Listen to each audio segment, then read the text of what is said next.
Hi, I'm Talim from the movie blog. Nice to meet you both. Hi, Uh, Tylene. Thanks for having us. oh, absolutely. I'm such a fan of you both. I want to jump straight into it. I'll start with you first, Carmela. In season two, we're introduced to Mireya and Miguel, and we immediately see that Miguel is fiercely protective of his younger sibling. Being that you're the oldest sibling to two younger sisters who are also aspiring actresses in their own right, did you find that helpful in preparing for the role, or did it just all seem a little foreign at first? You're spot on, Tyleem. My sisters are my everything in life. I'm so fiercely protective over them. So even though Miguel is older than Maria, I think she's really protective over him too. She obviously cares about his health, being a nurse and helping him with his insulin and his diabetes. But I also know she cares for his safety. And then bringing Tommy into the equation, she is just forced to come into this almost like a mama bear persona where she has these two men in her life that she is a ride or die for each of them. And I think the season gets really interesting because she somehow has to figure out how to be that for both of them at the same time. Wow, thank you so much. Manuel, I would just want to say, first of all, if ever there were a big brother that I could have, I would want him to be you. It's because you don't play about your family. I can see that. But Manuel, Miguel may be one of the darker roles you've played in recent years. What is the preparation that goes into playing a character like this? And what do you do to center yourself mentally after being in the role? I take life experiences. I take people that I've interacted with. I take family members who may be in that life.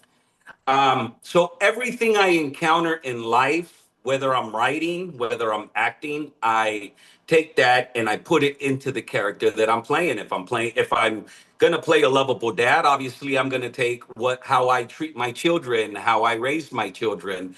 So in preparation, I took everyone that I encountered growing up in the rough streets of San Bernardino and characters that I've seen on TV who I was a fan of.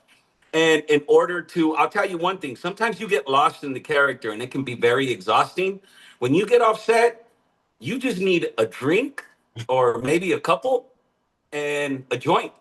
And that's what I did to kind of unwind and, flush Miguel out at night and then go to sleep like a baby. I appreciate your honesty for sure. Back to you, Carmela. How is Maria able to navigate life as a nurse on the show with so much violence and death around her from the people closest to her? I think she has a lot of heart and a lot of strength. I think that her experience as a nurse has shown her a lot of dark sides of Chicago, obviously, a lot of violence that comes through her doors, and she's been able to build a strong wall to face it and see it. I think she wants to be able to use that trait to help Tommy and be there for him and his crew. And so it'll be really cool to see where she's able to step into her own strengths and use her own prowess to be able to help him and also figure out how to still incorporate Miguel in her life. Hmm, that's wonderful. That is wonderful. Um, One last question for both of you. What is it most that you would like to see from your characters, as far as growth and in this season as opposed to last season? And you can go first. Okay, I think Mireya this season should lean into her own independence. She's obviously caught in the middle of Miguel's world and Tommy's world and where they collide, but I would love for her to look in the mirror and trust her heart and trust what's best for her instead of catering to these two men who are such big forces in her life. She has to find a way to honor that love, but also honor herself. Thank you. It's powerful. How about you, Manuel? I would say that in growth, he wants to take over the entire map. And at the end goal, I think he wants to, you've heard the song, Na Na Na, Kiss Him Goodbye. That's what he wants. Thank you both for so much for your time. Again, I'm a huge fan. I wish you guys the most success, and I can't wait to see you guys in future projects and hopefully in another season. I know this might be the last season, but hey, we can only hope. Thanks for being a part, Tyleen. We really appreciate it. Thank you.